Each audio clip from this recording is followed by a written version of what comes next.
ஸ்ரீமதே ராமானுஜாய நமஹ. பிராமாண்யம் அப்படின்னா என்ன? பிரமாவினுடைய தன்மை தான் பிராமாண்யம். பிரமானா சரியான ஞானம்.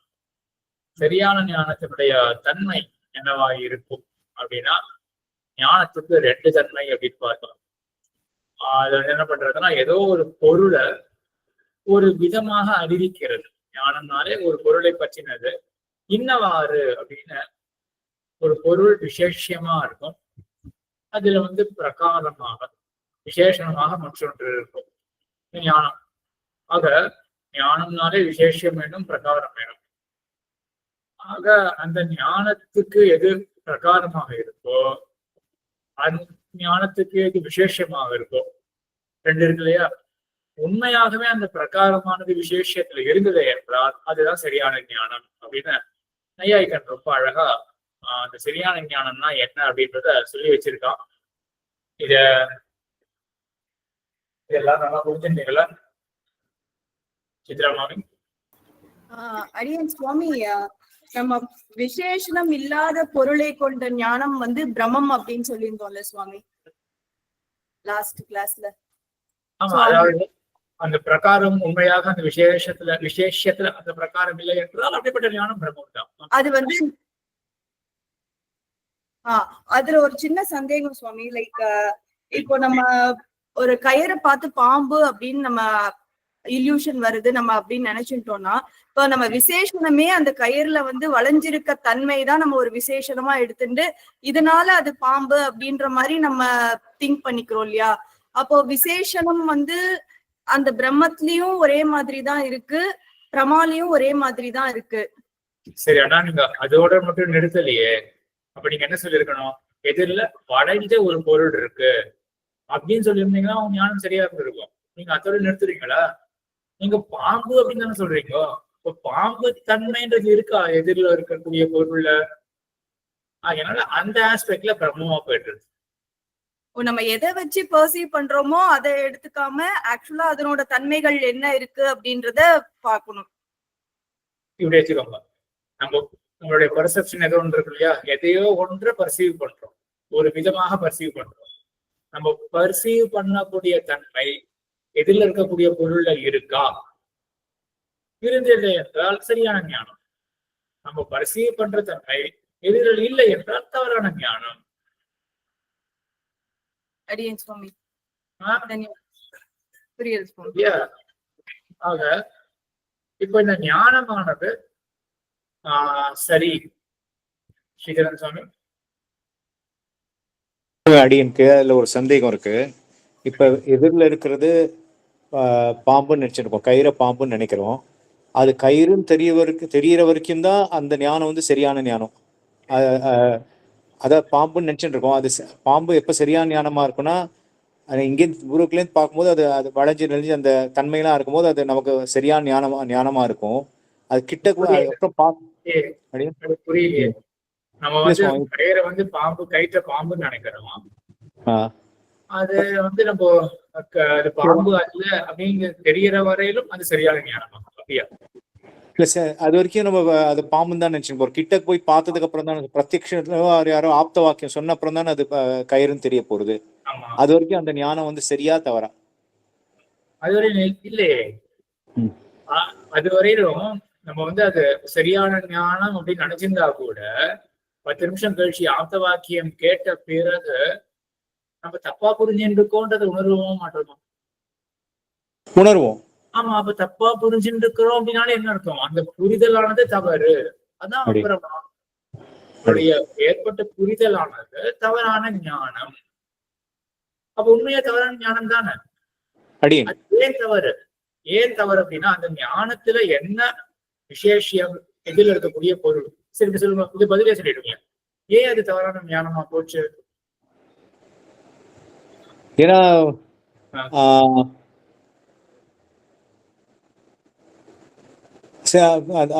பாம்புக்கு உண்டான தன்மைகள் அந்த அந்த பொருள்ல இருக்காது தெரிஞ்சதுக்கு அப்புறம்.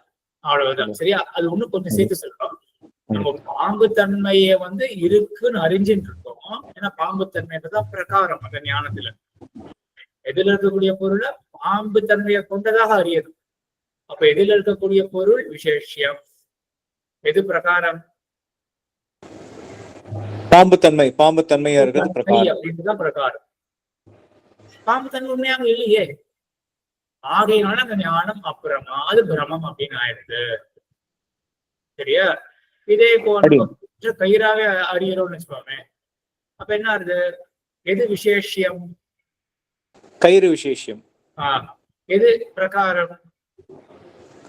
கயிறு தன்மை. கயிற்றுல இருக்கே, ஆகையினால சரியான ஞானம். சரியா? அப்போ பிரகாரம் விஷயத்துல இருந்ததே என்றால் சரியான ஞானம், இல்லையே என்றால் தவறான ஞானம்.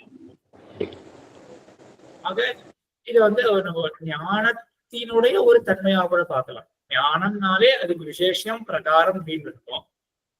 ஆக பிராமாண்யம் அப்படின்னா ஞானத்தினுடைய ஒரு தன்மை. என்ன தன்மை? உள்ளதை உள்ளபடி அறிவிக்கிறது அப்படின்றதெல்லாம் பார்த்தோம் இல்லையா? அப்போ என்ன விசேஷமா கொண்டிருக்கோம் அந்த ஞானம், அதிலேயே அந்த பிரகாரம் இருந்தது என்றால் அந்த தன்மை அதுதான் அதனுடைய பிராமாண்யம் அப்படின்றது. அப்ப நம்ம எப்ப தெரிஞ்சுப்போம் நமக்கு ஒரு பொருள் இவ்வாறாக நாம் அறியறோம், உண்மையாகவே அந்த பொருள்ல அந்த தன்மை இருக்கு அப்படின்றத, அப்படிப்பட்டதாக எனக்கு ஒரு ஞானம் ஏற்பட்டிருக்கு, சரியான ஞானம் தான் எனக்கு ஏற்பட்டிருக்கு அப்படின்றத எப்போ தெரிஞ்சுப்போம் அப்படின்றத இந்த வாதமே. ஆக பிராமாண்ய வாதம் அப்படின்னா என்ன அர்த்தம்? ஞானமானது பிரமா, சரியான ஞானம் என்பதை நாம் எப்பொழுது உணர்வோம். சரி, என்ன தோன்றது? சரியான ஞானம் அப்படின்றத நம்ம எப்போ உணர்வோம்? இன்னொரு பிரமாணத்தின் மூலமா. இன்னொரு பிரமாணத்தின் மூலமா தெரியும். அப்படி தோன்றதா? சரி பேசிக்கோமே. எனக்கு ஒரு உதாரணம் இங்க தோன்றது. ஒரு வேகமா கார்ல போறோம்னு வச்சுக்கோங்க. வேகமா போறோம். எப்ப வேகமா போக முடியும்? கார்ல ஹைவே இருக்கு, வேகமா எப்போ போவோம்? இதுல ஒண்ணு இடைஞ்சல் இல்லாத போது. அப்படியே என்னது இடைஞ்சல்? டிராபிக் இல்லாத போது. ஆமா, இடைஞ்சல் எதுவுமே இல்லாத பொழுதுதான் வேகமா போக முடியும். இடைஞ்சல் இல்லைன்றது எப்படி தெரிஞ்சுட்டோம்? அந்த ரோடு ரிக்தமா இருக்கு. ரிக்தம் அப்படின்னா ஃப்ரீயா இருக்கு ரோடு. எப்படி அது கண்ணால பார்த்தா தெரிஞ்சுக்க முடியும்? இப்போ வேகமா போகும்போது நமக்கு என்ன தெரியுதுன்னா, நம்ம சட்டு நமக்கு ஒரு ஞானம் ஏற்படுறது. இதை கொஞ்சம் இங்கிலீஷ்ல சொல்லணும்னா நம்ம ட்ரஸ்ட் பண்றோம், அதை நம்புறோம். அந்த இங்கிலீஷ்ல ஒரு ஃப்ரேஸ் சொல்லுவா இல்லையா, வி பிலீவ் அவர் ஐஸ் அப்படின்றத சொல்லுவா இல்லையா, நம்ம அதை நம்புறோம். நமக்கு சாப்பிட்ட ஞானம் ஏற்பட்டிருக்கு, நேரில் நம்ம போகலாம், என்ன இருக்கு, இடையூறு எதுவுமே இல்லை அப்படின்றத நமக்கு ஆராயலையே. ஆனால் எப்படி வச்சுக்கோமே, ஒரு கால் நம்ம கண்ட தோஷம் இருக்கு அப்படின்னு ஒருத்தருக்கு தெரிஞ்சு போயிருக்கு. அவர் எப்படி போவார்? அவர் கொஞ்சம் பையதான் போவார். அவர் எதிரில் ஒரு மாதிரி ஒரு தோற்றம் அளித்தா கூட அவர் விஸ்வசிக்க மாட்டார் தன்னுடைய ஞானத்தை. எப்போ இது தனக்கு ஒரு குறை இருக்குன்னு தெரிஞ்சா, இதுதான் ரொம்ப சரியானதா தோன்றுது. ஏன்னா மீமாம்சகர் யாரவர் சபரமணிய சுவாமி என்ன பண்றாரு அப்படின்னா, ஆதியிலேயே தன்னுடைய பாஷ்யத்துல எஸ்ய துஷ்டம் கரணம் எஸ்ய மித்யேரிச்ச பிரத்யா சய அசமீச்சீன பிரத்யா நான்யா அப்படின்னு பௌத்த மத கண்டனத்துல சொல்றாரு.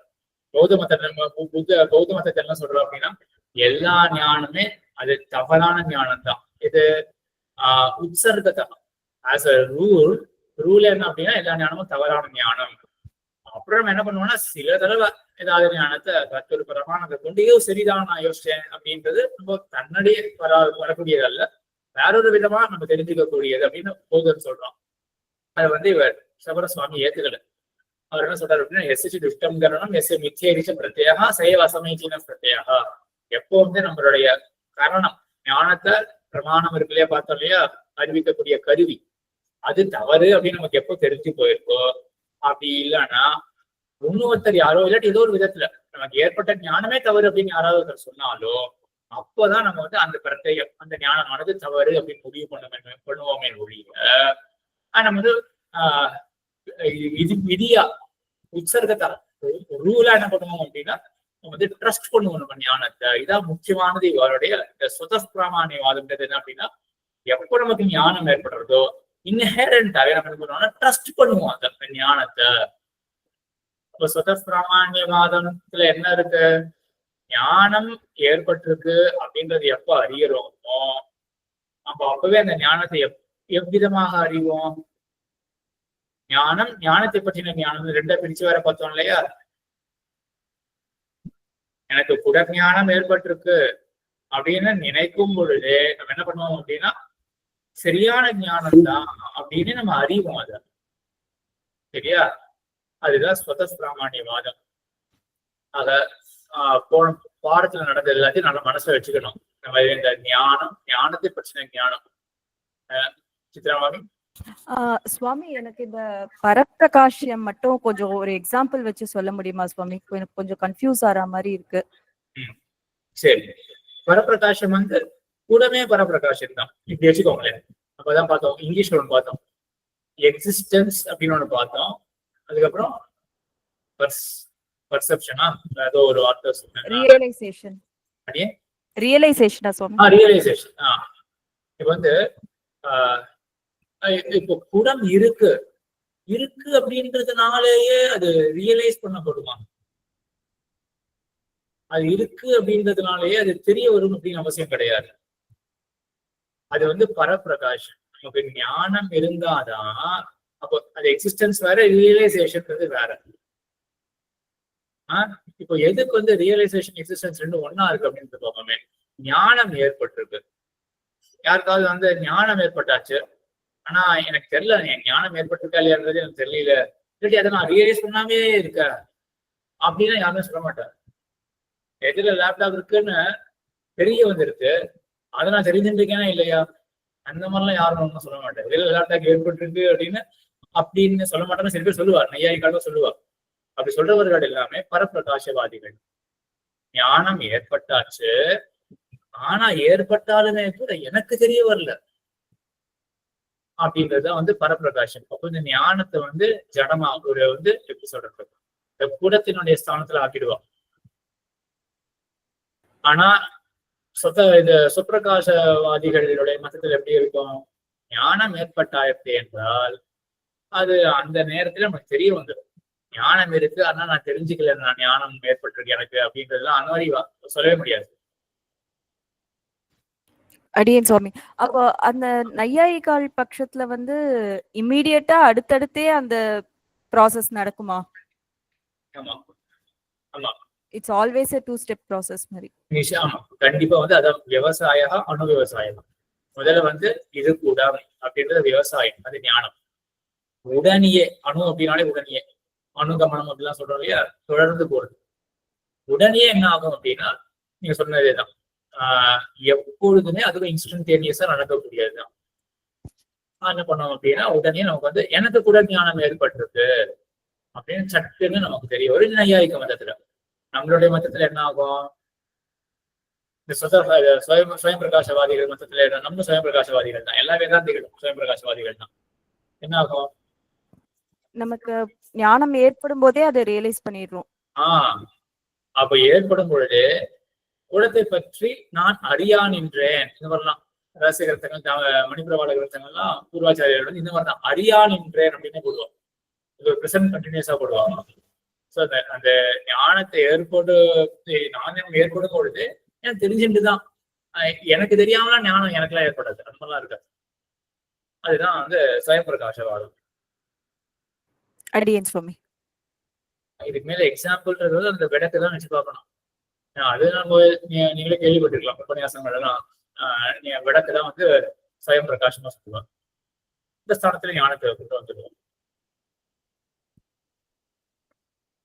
சரி, இதெல்லாம் வந்து ஒரு முன்னாடி பார்த்ததினுடைய சுருக்கம். இப்போ மேற்கொண்டு எல்லாருக்கும் அது ஞாபகம் இருக்கு இல்லையா, மற்ற விஷயங்கள் எல்லாம் அந்த பிராமான்யம் சுத்தப்பிராமான்யம் சொல்லிட்டு மறுபடியும் என்ன அப்படின்றத சரி யாராவது பிடிச்சு சொல்ல முடியுமா? சத்தப்பிராமான்யம்னா என்ன, பரத்தப்பிராமான்யம் மேற்கொண்டு தான் வருது. நான் புதிய சொல்லிட்டேன், போன வாரத்துலயும் சொன்ன மாதிரிதான் ஞாபகம். யாரும் சொல்ல முடியுமா சத்தப்பிராமான்யவாதம்னா என்ன, பரத்தப்பிராமான்யவாதம்னா என்ன?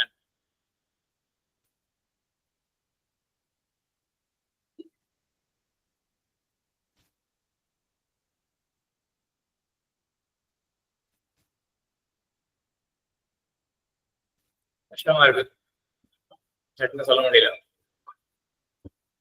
சரி, அப்ப நம்ம மேற்கொண்டு பார்ப்போம்.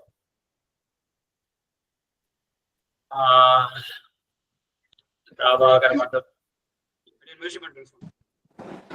அடியே ரங்கராஜன் சுவாமி யாரோ பிராமாண்யவாதம்னா ஞானம் ஏற்படும் போதே அதோட பிராமாண்யத்தையும் நம்ம அறிஞ்சிடுறோம் அதே சமயத்துல அப்படின்னு.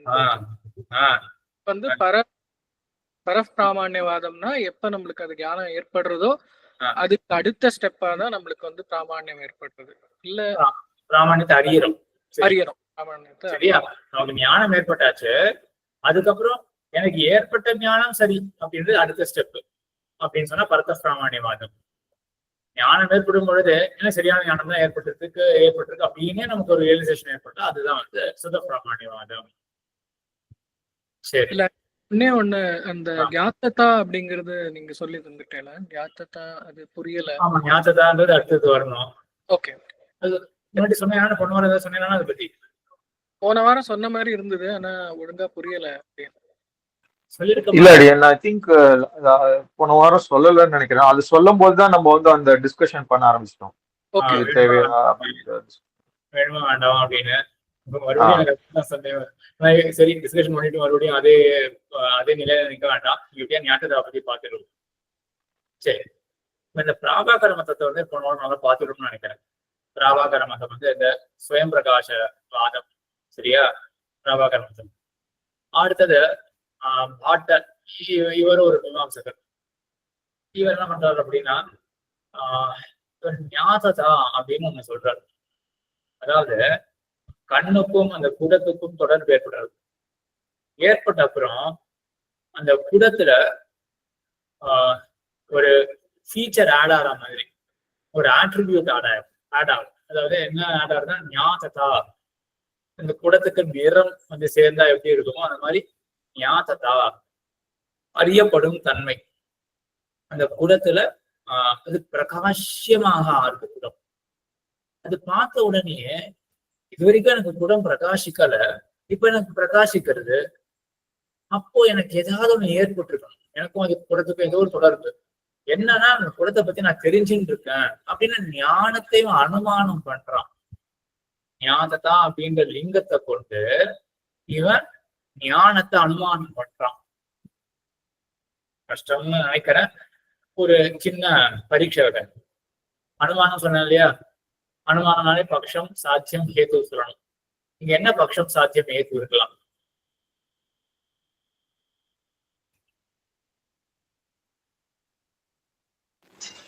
சாத்தியம் அந்த பொருளா பக்ஷம் சொல்லணும். பக்ஷம் என்ன?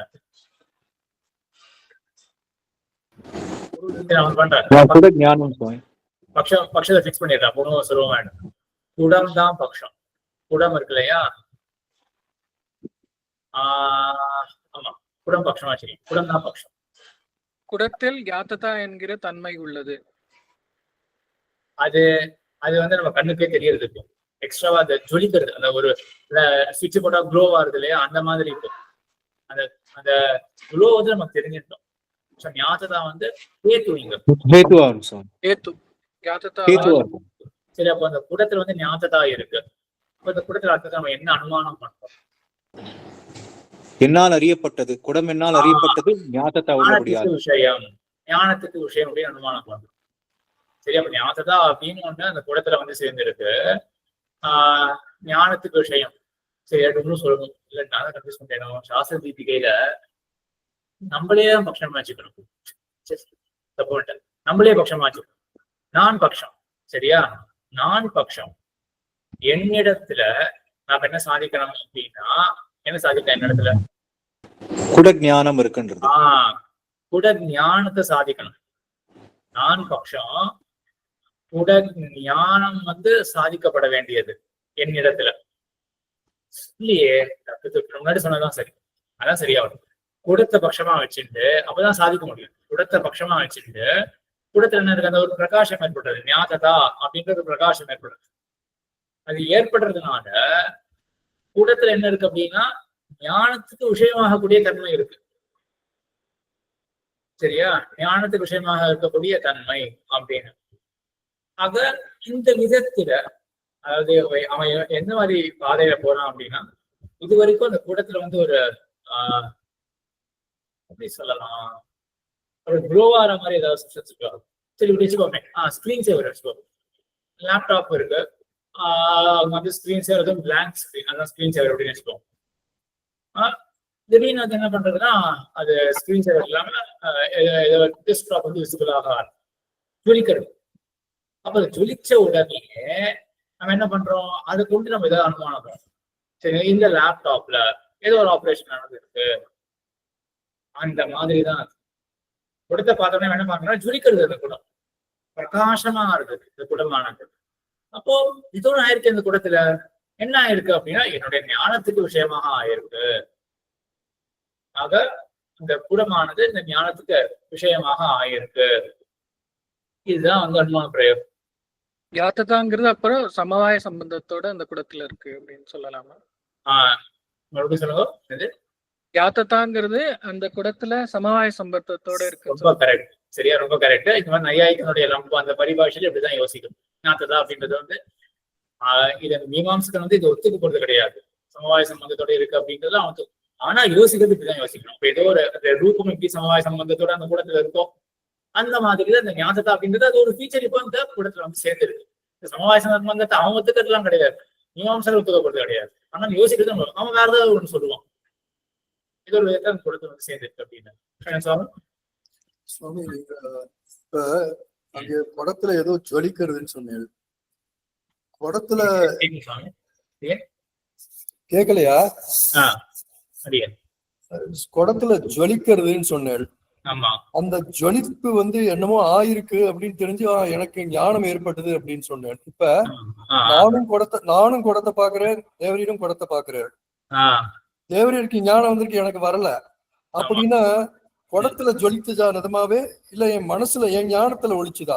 அதான் நம்மளுடைய இதை சேர்த்துக்கணும். எப்படி ஞானதா அப்படின்றது நம்ம என்ன பண்ணணும், இந்த குடமானது என்னுடைய ஞானத்துக்கு விஷயம், எனக்கு பிரகாசிக்கிறபடியினால் அப்படின்னு நம்மளையும் கூட அங்க சேர்த்துக்கணும். குடத்தை பட்சமாக்கும் பொழுது எனக்கு தானே அது ஜொலிக்கிறது.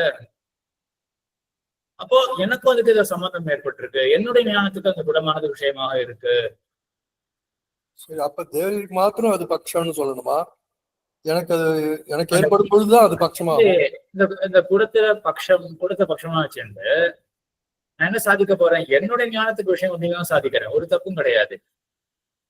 இப்போ ஒருத்தர் ஒரு వ్యక్తి வச்சுட்டு இவர் ராமனுடைய தந்தை அப்படின்னு சாதிக்கிறதுல ஒன்றும் தப்பு கிடையாது இல்லையா? அவர் வந்து அந்த தசரதன் வந்து 1000 பேருக்கு 1000 விதமா இருக்கலாம். தசரதன் ராமனுடைய தந்தை ஏன் அப்படின்னா அந்த மனைவிக்கு ஏதோ ஒரு ஹேத்துவ சொல்றோம் என்றால் அந்த மாதிரி சாதிக்கிறது. அது குடமானது என்னுடைய ஞானத்துக்கு விஷயம், எனக்கு பிரகாசிக்கிறபடினால் அப்படின்னா நான் எதுக்கும் அந்த சாஸ்திரத்தை பார்த்து நான் சொல்றேன். நான் எப்படியோ படிச்சது இந்த அனுமான பிரகாரம்ன்றது இதுதானா, யார பட்சமாக்குறான் இதான் ஞாபகம். குடத்தை பட்சமாக்கி ஞாத்ததா தான் லிங்கம், அது சொல்லவே கிடையாது. ஆனா எப்படி இதை லிங்கமா வைக்கிறது, நான் இதுக்கும் அடுத்த வாரம் அதை ஒரு தடவை பார்க்கறேன், சாஸ்திரத்துக்கு ரெஃப்ரெஷ் பண்ணி பார்க்கறேன். ஆக முக்கியமா என்ன தெரிஞ்சுக்கணும்னா இந்த பாட்ட மதத்துல அந்த குடத்துல வந்து இந்த ஞானத்தா அப்படின்ற ஒரு தன்மை இருக்கு. தன்மையை கொண்டு அவன் என்ன பண்றான், ஞானத்தை அவன் எப்போ ரியலைஸ் பண்றான், எனக்கு ஞானம் சரி. இந்த மதம் என்னது, இது வந்து ஸ்வயம் பிரகாசமா பரப்பிரகாஷ் மதம், பாட்ட மதம்.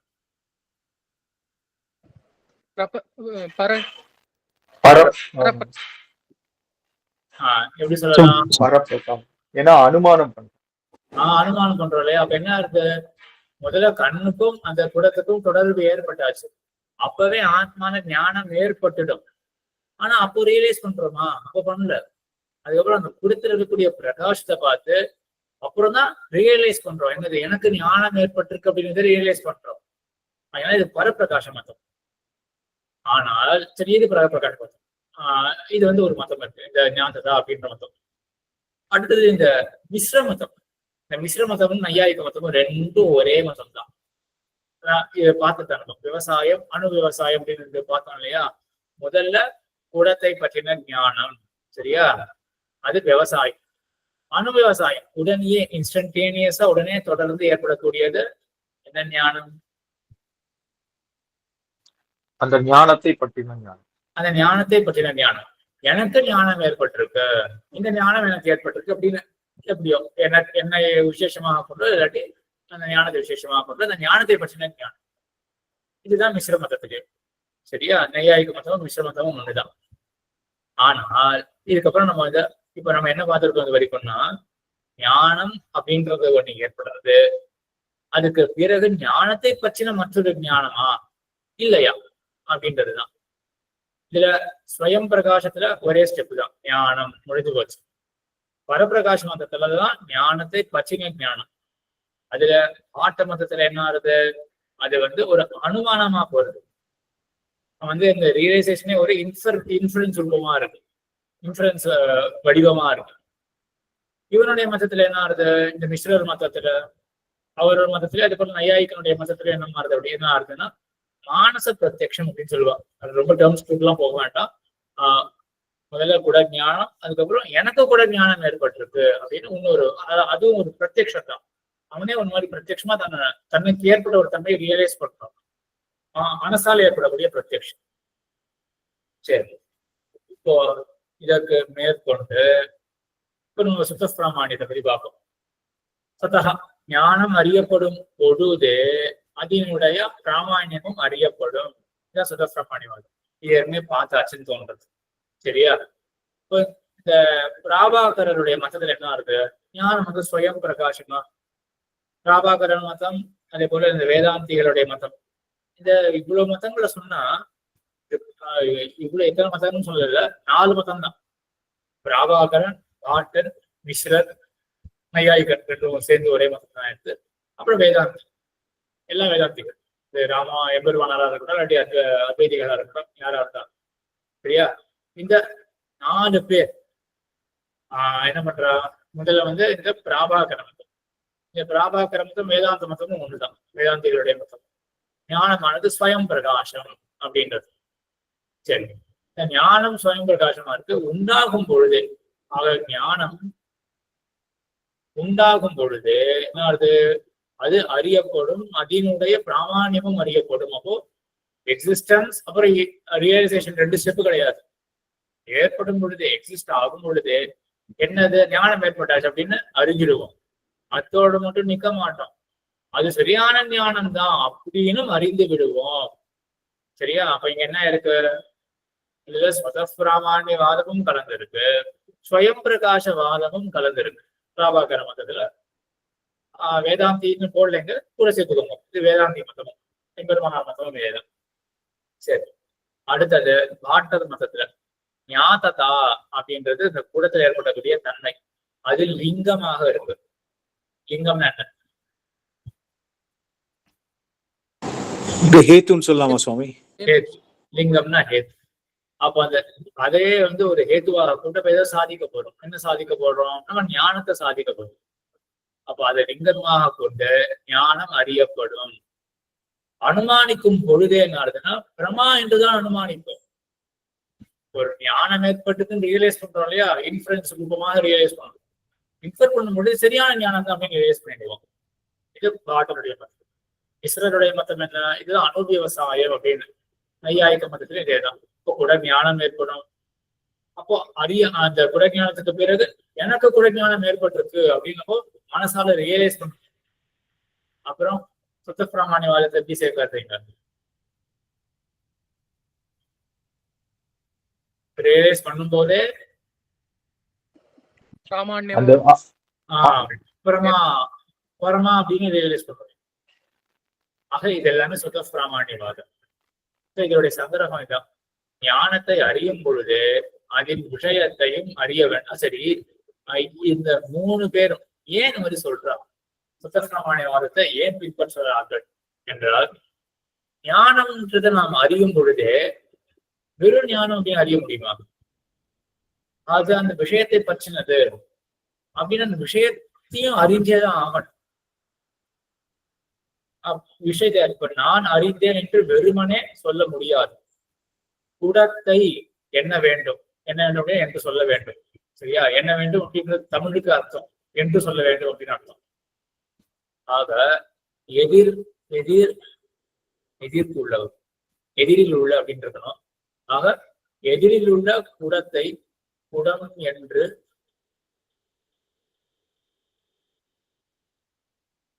அறிந்தேன் என்றே சொல்ல வேண்டும். சரியா? அப்ப என்ன சொல்லணும், நம்மளோட ஞானம் எப்படி இருக்கும்னா, குடத்தை பற்றி குட ஞானத்தை பற்றின ஞானம் அது ஃபர்ஸ்ட் ஸ்டெப்பா இருக்கணும், செகண்ட் ஸ்டெப்பா இருக்கணும். எப்படி இருந்தாலும் எதிரில் இருக்கக்கூடிய குடத்தை நான் அறிந்தேன் எப்படிதான் சொல்லணும். வெறுமே நான் அறிந்தேன் அப்படின்னு சொல்ல முடியாது. எதிரில் உள்ள குடத்தை அறிந்தேன் அப்படின்னு தான் சொல்ல வேண்டும்.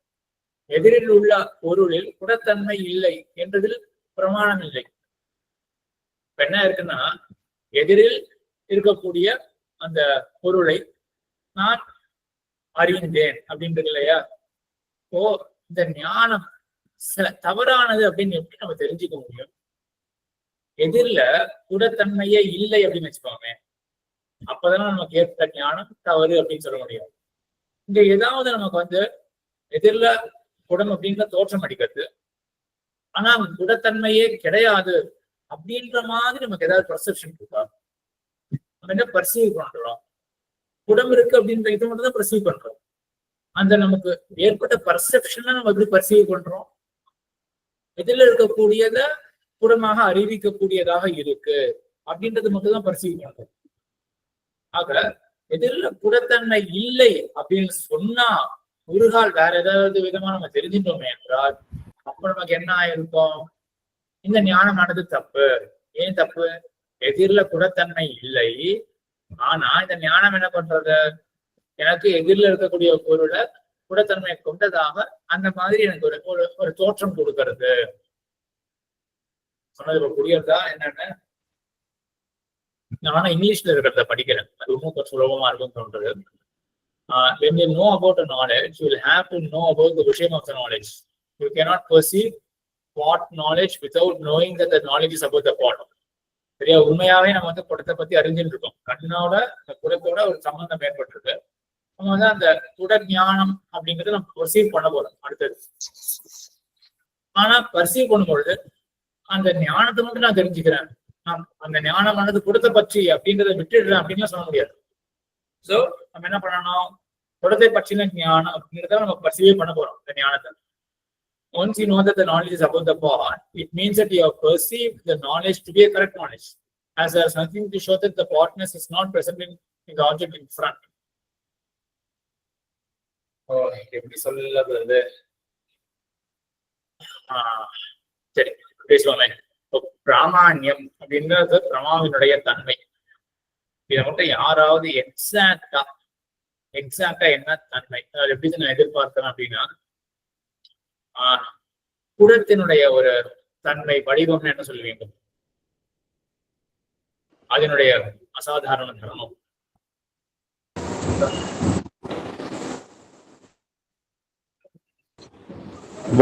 வாய் சிறுத்த வயிறு பெருத்து இருக்கிறது அப்படின்றதுதான் அதனுடைய ஒரு அசாதாரணமான தர்மம். அப்ப இது அதனுடைய ஒரு ப்ராப்பர்ட்டி, சரியா? ஒரு ஆட்ரிபியூட், குடத்தினுடைய ஆட்ரிபியூட் வச்சுக்கலாம். அதே போல சரியான ஞானம் அப்படின்னா அதுல என்ன தன்மை அடங்கி இருக்கு? கரெக்ட்னஸ், கரெக்ட் நாலேஜ் உடைய கரெக்ட்னஸ் அப்படின்றது என்ன அர்த்தம்? அது இந்த கரெக்ட்னஸ் தான் பிராமான்யம். பிராமான்யம்னா என்ன?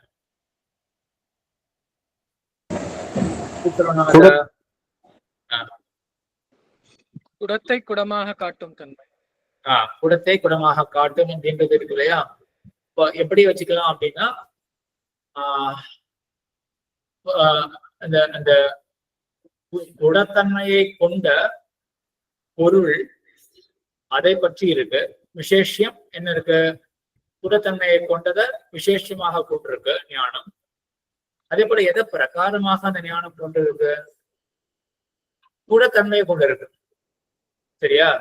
அப்ப நம்ம இந்த ஞானம் குடத்தன்மையை கொண்ட பொருளை விசேஷமாக கொண்டிருக்கு, குடத்தன்மையை பிரகாரமாக கொண்டிருக்கு அப்படின்னு தெரிஞ்சிருந்தோம்னா, அப்ப இந்த ஞானம்ன்றது சரி அப்படின்னு தெரிஞ்சிருந்தோம் அப்படின்னு அர்த்தமா இருக்கு.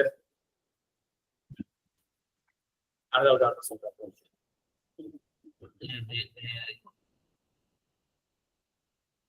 ஒரு திருமாளிகை இருக்கு. திருமாளிகையில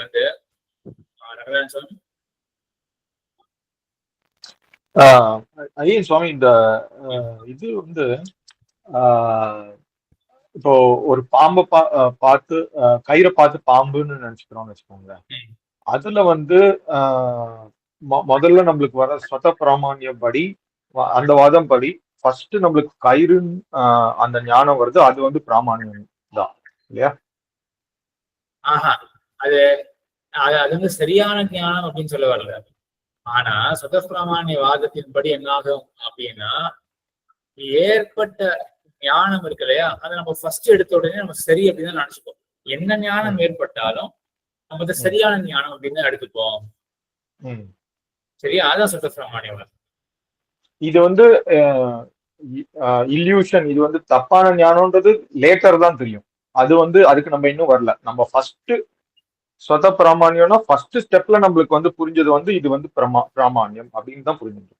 ஆமா ஆமா, அங்க இருக்கக்கூடிய பிராமான்யத்தை வந்து நம்ம உடனே கிரகிச்சிடுவோம் அப்படின்றதுதான்.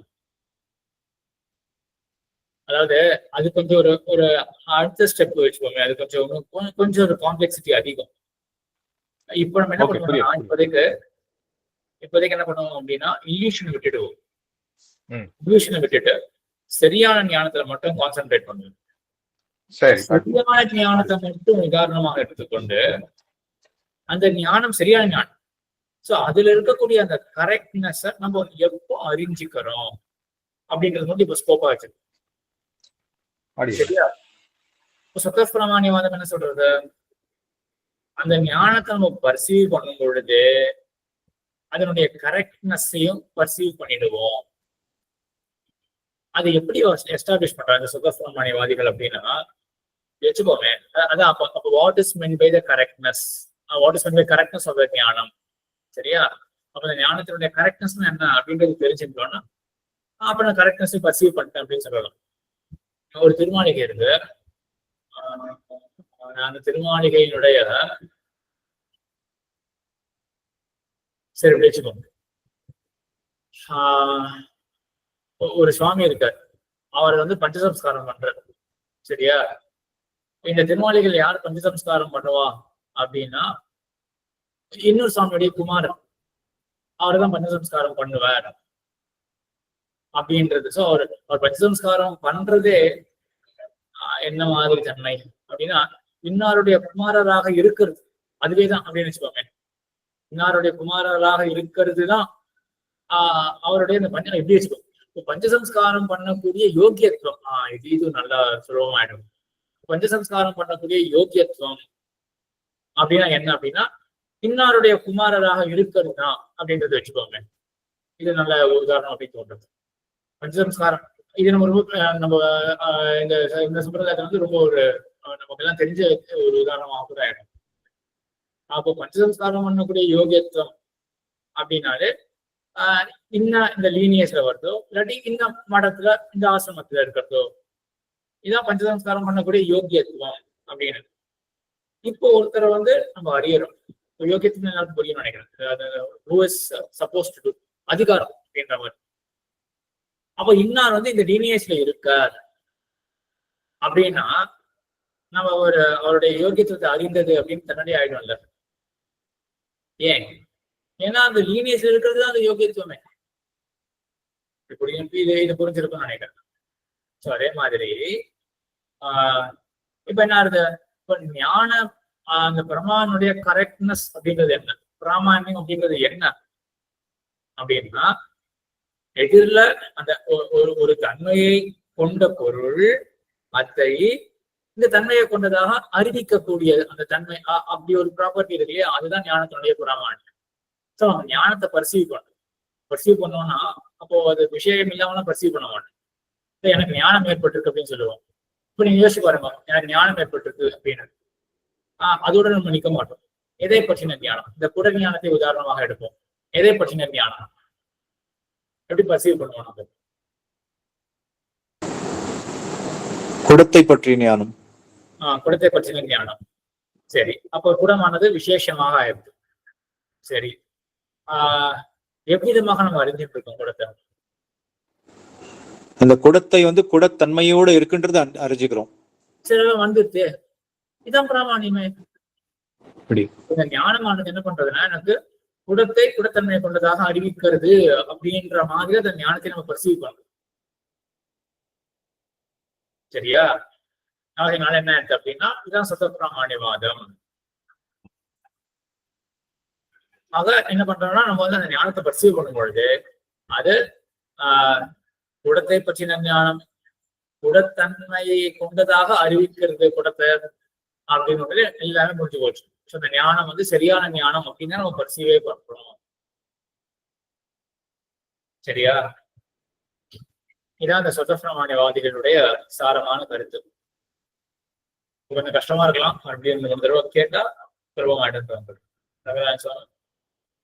சுவாமி, அதாவது நம்ம இப்ப வந்து எழுத்தாப்புல இருக்கிற கயரை பார்த்து பாம்புன்னு நினைச்சுக்கிறோம் அப்படின்னா, நம்மளோட வாதத்தைப்படி பொறுத்த வரைக்கும் எழுத்தாப்புல இருக்கிற கயர்ல பாம்பினுடைய தன்மைகள் இருக்கு அப்படின்னு நம்ம தெரிஞ்சுக்கிறோம். அதனால அதுதான் பிரமா அப்படின்னு சொல்ல முடியுமா? நம்ம சொல்றச்சே பாம்பை பார்த்து பாம்புன்னு நினைக்கிறேன்னு சொல்லணும். அதான சதப்பிரமாண்யம். கயரா இருக்கட்டும் அது, ஆனா நம்ம பாம்புன்னு நினைச்சுன்னு தானே சொல்றோம்.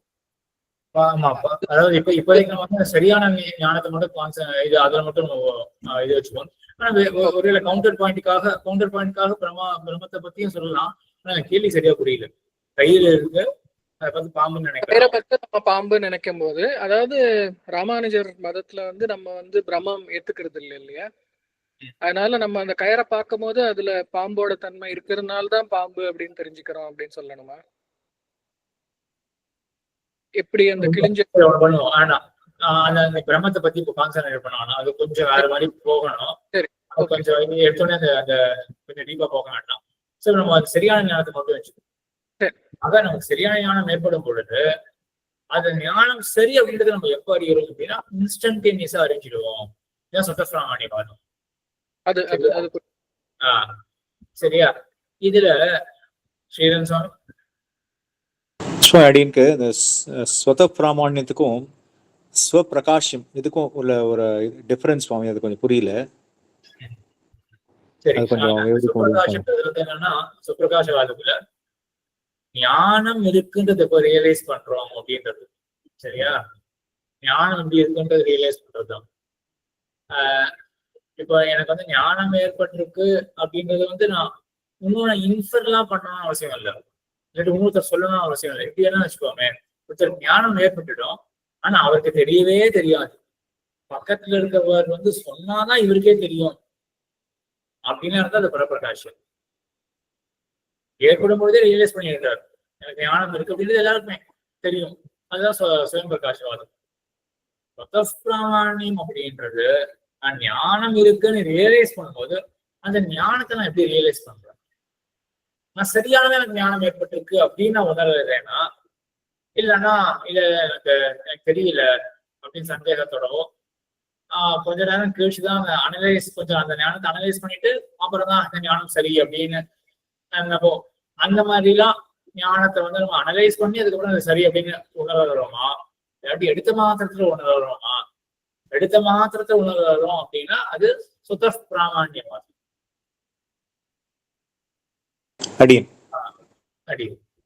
சரி, இங்க என்னன்னா ஒரு சுவாமி ஸ்வயம் பிரகாசமும் அப்ப இது ஒண்ணுதானே சுவாமி?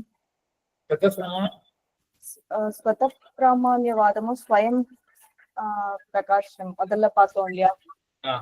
இப்ப இது ரெண்டும் ஒண்ணுதானே சுவாமி? இல்லை, ரெண்டும் ஒண்ணு கிடையாது. ஏன் ரெண்டு ஒண்ணு அப்படின்னு தெரியுதுன்னா, இந்த ஸ்வயம் பிரகாசவாதத்தை சொல்றவர்கள் எல்லாருமே சுதப்பிராமாண்யத்தை ஏத்துக்கிறதுனால ரெண்டு ஒண்ணா மாதிரி இருக்கு. நான் சொன்ன ரெண்டு ராபாகரன் அதே போல வேதாந்தி ரெண்டு பேரும் ஸ்வயம் பிரகாசவாதிகள்.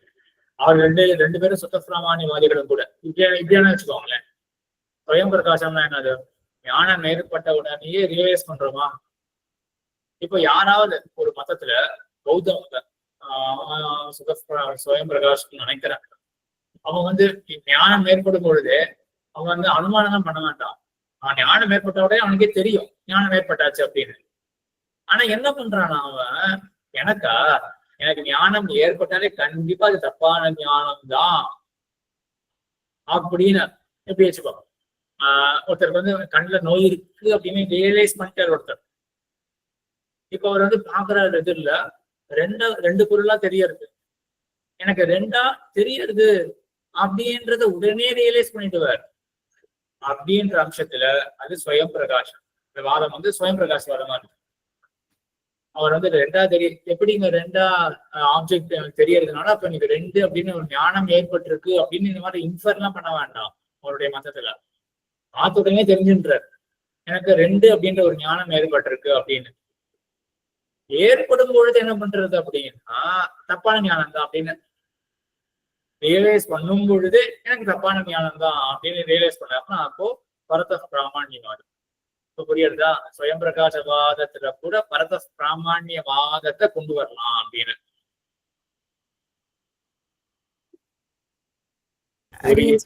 புரியுறதா? கொஞ்சம் கன்ஃபியூசிங்கா தான் சுவாமி இருக்கு. இன்னொரு தடவை நான் ரெக்கார்டிங் கேக்குறேன் சுவாமி. அப்ப வந்து மறுபடியும் 2-3 தடவை கேட்டு அந்த டேபிள் எல்லாம் போட்டு பார்த்தோம்னா இந்த சுத்த பிராமணியம் பரத பிராமணியம் ஸ்வயம் பிரகாசம் பரப்பிரகாசம் ரெண்டுத்தையும் பெரிய ரிலேஷன் எதுவும் கிடையாது. சரியா? ரெண்டுமே தனித்தனி கான்செப்ட் தான். ஆனா யார் என்ன சொல்றாரு அப்படின்றதுலாம் கொஞ்சம் கன்ஃபியூஷன் வருதே ஒழிய இது கிளியரா இருக்குன்னு தோன்றது. இப்ப சுத்த பிராமணியம் பரத பிராமணியம் தனியா பார்த்துடணும், ஸ்வயம் பிரகாசம் பரப்பிரகாசம் தனியா பார்த்துடணும். பார்த்துட்டு என்ன பண்ணணும் அப்படின்னா இப்படி என்ன பண்ணுவாங்க, என்னென்ன காம்பினேஷன் இருக்கும். ஸ்வயம் பிரகாசத்தை எடுத்துட்டு சுத்த பிராமணியவாதம் இருந்தா எப்படி இருக்கும் அந்த அப்ரோச். ஸ்வயம் பிரகாசத்தை எடுத்துட்டு பரத பிராமணியம் இருந்தா எப்படி அப்ரோச் இருக்கும் அந்த மதத்துல அப்படின்னா வேணா 4 காம்பினேஷன் கிடைக்கும் இல்லையா? சுத்த பிராமணியம், ஸ்வயம் பிரகாசம் ஸ்வயம் பிராமணியம், ஸ்வயம் பிரகாசம் பரத பிராமணியம், பரப்பிரகாசியம் சுத பிராமணியம், பரப்பிரகாசியம் பரத பிராமணியம். 4 காம்பினேஷன். அது ஒன்றும் ஒரு எக்ஸசைஸா வச்சுக்கோங்க. அது மாதிரி போட்டோம்னா ஒரு கிளாரிட்டி கிடைக்கும். சுவாமி பரப்பிரகாசம் வந்து ஸ்வத பிராமணியமா இருக்க முடியும் கிடையாது. அந்த பிராமணியமே தனி, பிரகாசம்ன்றது தனி. பட் பிரகாசியத்துல வந்து 2வது ஸ்டெப்ல தான் உங்களுக்கு வந்து ஞானமே வருது. கரெக்ட். அது வந்த உடனே அப்பவே உங்களுக்கு வந்து அது பிராமணியம்னு தோணிட்டுனா அது வந்து ஸ்வத பிராமணியம். அது கரெக்ட். இன்னொரு ஸ்டெப் இருந்தா கரெக்ட். இன்னொரு ஸ்டெப். ஓகே.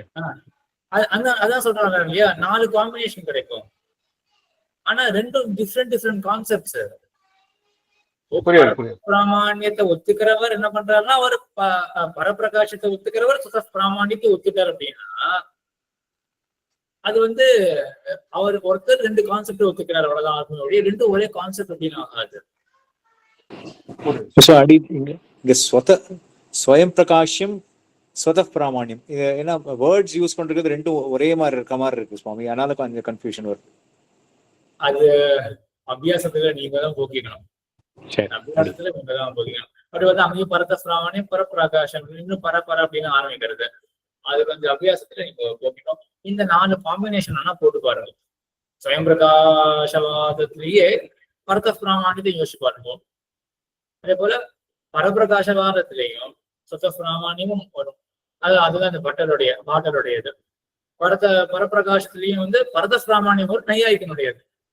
இதுக்கு சிரமம் தான். இது வந்து அபியாசம் பண்ணாதான் வேகமா அது வந்து இது பண்ண முடியும். சரி. ஆனா இதுல முக்கியமான விஷயம் என்னன்னா குடஞானம் ஏற்பட்டிருக்கு.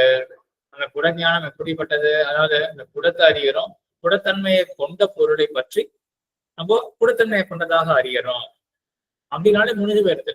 நம்ம அதை வந்து இந்த பிராமணியத்தை அறிஞ்சிருக்கோம் அப்படின்னே வந்துடும்.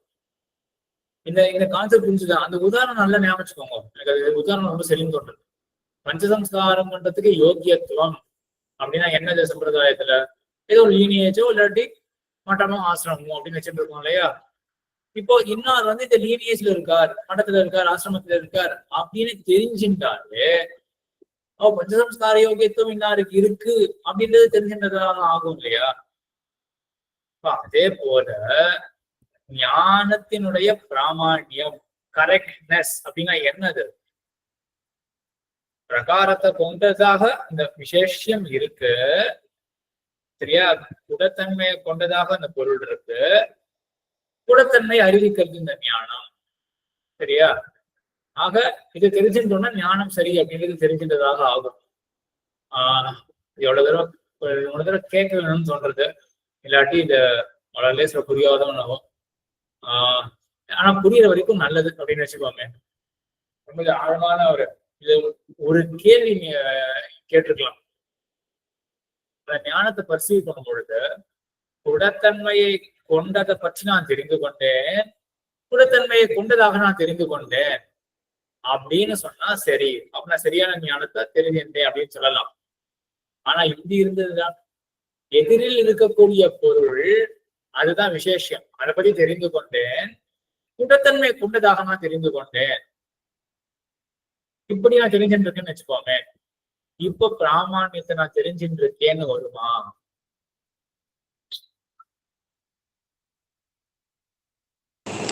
திருப்பி ஒரு வாட்டி சொல்ல முடியும் சுவாமி? எதிரில் இருக்கக்கூடிய பொருளை நான் அறிந்து கொண்டேன், குடத்தன்மையை கொண்டதாக நான் அறிந்து கொண்டேன் அப்படின்னு நான் ரியலைஸ் பண்றேன். இப்போ எனக்கு ஏற்பட்டது சரியான ஞானம் அப்படின்னு நான் ரியலைஸ் பண்ணிட்டேன் அப்படின்னு சொல்ல முடியுமா? சொல்ல முடியும் சுவாமி. சொல்ல முடியாது இல்லையா? இல்ல, ஏன்னா எதிரில் என்ன இருக்குன்னு தெரியாது. எதிரில் இருக்குன்னு தெரியாது. அப்போ எப்படி இருந்ததுன்னா, இப்போ எதிரில் இருக்கக்கூடிய பொருளை நான் அறிந்து கொண்டேன், குடத்தன்மையை கொண்டதாக நான் அறிந்து கொண்டேன் அப்படின்னு இருந்தது என்றால் நான் பிராமணியத்தை ரியலைஸ் பண்ணேன்னு சொல்லவே முடியாது. இப்படி இருந்தா சுதப்பிரமாணியவாதத்தை முன்வைக்கவே முடியாது. ஆனா சுதப்பிரமாணியவாதி என்ன சொல்றான்னா, குடத்தன்மையை கொண்ட பொருளை குடத்தன்மை கொண்டதாக நான் அறிந்து கொண்டேன், இப்படிதான் என்னுடைய ரியலைசேஷன் இருக்கு. ஆகையினால நான் எப்படி ரியலைஸ் பண்றேன், இந்த ஞானம் நான் ரொம்ப சரியா தெரிஞ்சுட்டேன் அப்படின்ற மாதிரி தான் நமக்கு ஒரு தோற்றம் இனிஷியலா ஏற்படுறது எல்லா இன்ஸ்டன்ஸ்லயும் அப்படின்னு இந்த சுதப்பிரமாணியவாதி சொல்றான். ஏன் அப்படி சொல்றான் அப்படின்னா, அதான் அடுத்த பாயிண்ட். இப்படி கொள்ளாமல் போனால் எந்த ஞானத்திலும் விசுவாசம் ஏற்படாது. இதுதான் முக்கியமாக சொல்றது. நான் எதிரில் இருக்கக்கூடிய பொருளை நான் எப்படியும் தெரிஞ்சுட்டேன். இப்படியா நம்ம யோசிப்பாங்க. நம்ம 100 கிலோமீட்டர்ல போறோம் ஹைவேல, நான் ரோடு ஃப்ரீயா இருக்கு அப்படின்னு தெரிஞ்சுட்டேன், ரோடு ஃப்ரீயா இருக்கு அப்படின்னு தெரிஞ்சுட்டேன் அப்படின்னா நம்ம போவோம். ஃப்ரீயா ரோடு இருக்கு அப்படின்னு ஒரு நிர்ணயமா தான் நம்ம ஏற்படுத்த முடிய, ஃப்ரீயா இருக்கிற ரோட நான் ஃப்ரீயா இருக்குன்னு தெரிஞ்சுட்டேன் இப்படின்ற மாதிரிதான் நம்மளுடைய எண்ணமே இருக்கும். நல்ல யோசிச்சு பாருங்க.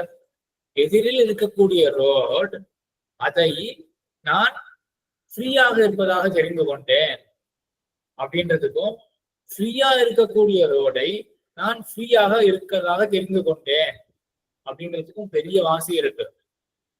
ஃப்ரீயா இருக்கக்கூடிய ரோட்டை நான் ஃப்ரீயாக இருப்பதாக தெரிந்து கொண்டேன் அப்படின்னா, நான் தெரிந்து கொள்ளும் பொழுதே நான் கரெக்டா தான் தெரிஞ்சு வச்சுட்டு இருக்கேன் நம்ம ரியலைஸ் பண்றோம்னு ஆயிடும். புரியுறதா? ஆனா எதிரில் இருக்கக்கூடிய ரோட்டை நான் ஃப்ரீயாக இருப்பதாக தெரிந்து கொண்டேன் அப்படின்னு நம்ம ரியலைசேஷன் தான் நம்ம அந்த கரெக்ட்னஸை ரியலைஸ் பண்ணல அப்படின்னு அர்த்தம். சரியா?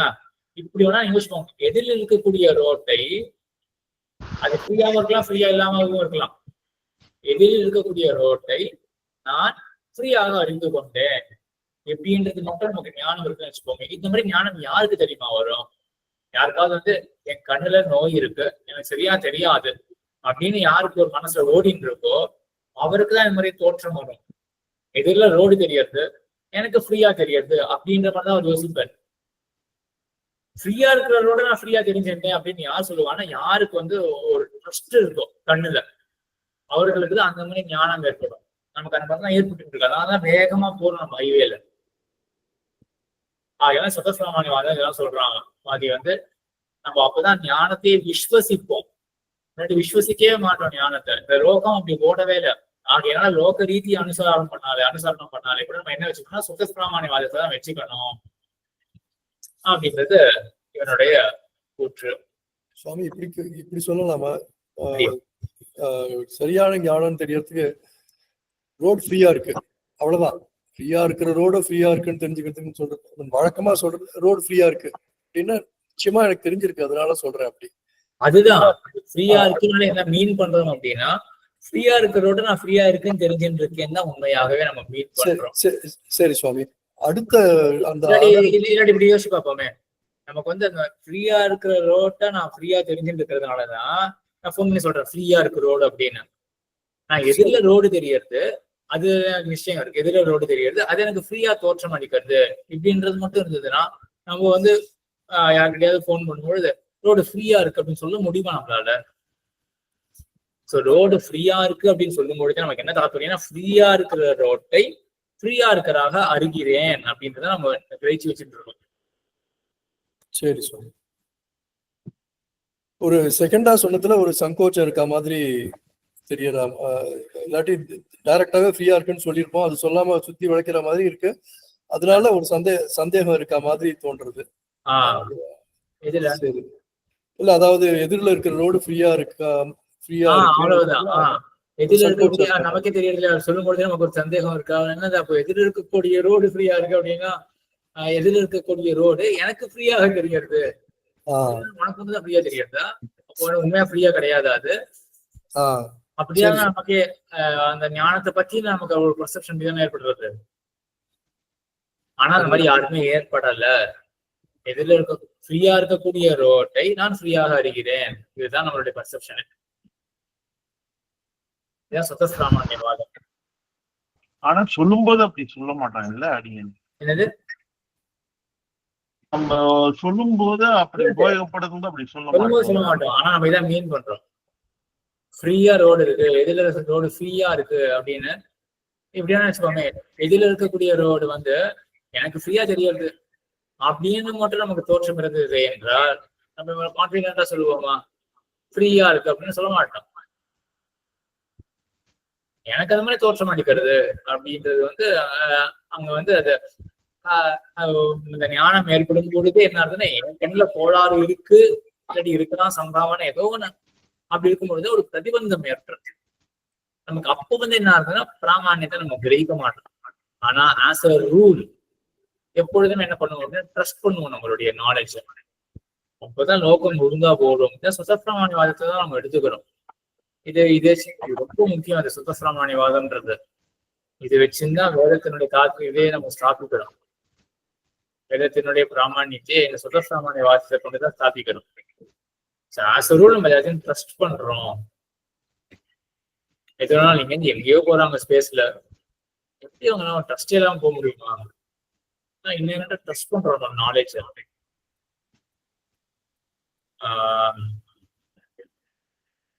எல்லாம் மூணு ஸ்கூல் ஆஃப் தாட்டும் சொத பிராமணியவாதத்தை தான் நம்புறாரு இல்லையா எல்லாரும்?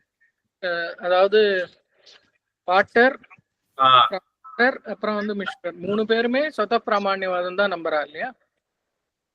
3 பேரும் சொத பிராமணியவாதிகள் தான். இந்த பரத பிராமணத்தை சொல்லக்கூடியது நம்ம பாக்குறது நையாயிக்கர் மட்டும்தான். இவனும் இருக்கான், பௌத்த மதமும் இருக்கு. அது ரொம்ப குழப்பம். அது பௌத்த மதம்லாம் யாருக்கு புரியும் தெரியல. நையாயிக மதத்தை நம்ம அடுத்த வாரம் பார்க்கலாம். இந்த பரத பிராமணியத்தை என்ன இருக்காங்க. சரி, அடுத்த வாரத்தை கொஞ்சம் தான் இருக்கு. மறுபடியும் அந்த பிராமணியத்தை பத்தி ஒரு ரீகேப் பண்ணிட்டோம்னா சரியா இருக்கும். சரி.